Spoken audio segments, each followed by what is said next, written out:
ప్రతి ఇంటికి మంచినీళ్లు ఇచ్చిన నాయకుడు దేశంలో కేసీఆర్ ఒక్కడేనని హోంమంత్రి మహమూద్ అలీ అన్నారు. ఖమ్మం జిల్లా బీఆర్ఎస్ జిల్లా కార్యాలయంలో ఆయన మీడియాతో మాట్లాడుతూ మంత్రి కేటీఆర్ విదేశాల నుంచి ఎన్నో పరిశ్రమలు తెలంగాణకు తీసుకువచ్చారని చెప్పారు. అభివృద్ధిలో తెలంగాణ దేశంలోనే నెంబర్ 1 గా ఉందని హోంమంత్రి అన్నారు. ఎలక్షన్ ఎవ్రీ 5 years లో వస్తుంది. మనందరికీ ఇది ఖమ్మం ఎట్లా 2014 ముందు ఎట్లా ఉంది, ఇప్పుడు ఎట్లా డెవలప్ అయింది. ఎవ్రీ సెక్టర్లో మీ దగ్గర అగ్రికల్చర్ సెక్టర్లో, పవర్ సెక్టర్లో, డ్రింకింగ్ వాటర్ సెక్టర్లో, రోడ్ కనెక్టివిటీ సెక్టర్లో మా సీఎం గారు చాలా తెలంగాణకు డెవలప్ చేశారు. మొత్తం ఖమ్మంకు డెవలప్ చేశారు. అజయ్ భాయ్ అంటే మాకు చాలా ప్రేమ ఉంది. అడగాలి అన్నారు ఎట్లా ఉంది.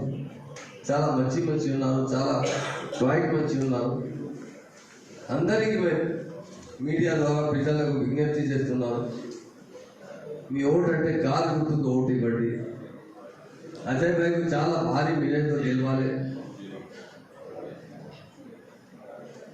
మా ఆనరబుల్ సీఎం గారికి మళ్ళీ సీఎంగా ఒక అవకాశం ఇవ్వాలి. మా మీడియా ద్వారా మొత్తం ఖమ్మం డిస్టిక్లో 10 కాన్ఫరెన్స్ ఉంది. అందరికీ మనం రిక్వెస్ట్ చేస్తున్నాం, అందరికీ మా హిందూ బ్రదర్స్కి, మా సిక్ బ్రదర్స్కి, క్రిస్టియన్ బ్రదర్స్కి, ముస్లిం బ్రదర్స్కి నేను రిక్వెస్ట్ చేస్తున్నాను, మీ ఓటు అంటే వేస్ట్ చేయవద్దు. మీ కారు గుర్తుకు ఓటు ఇవ్వండి. అజయ్ భాయ్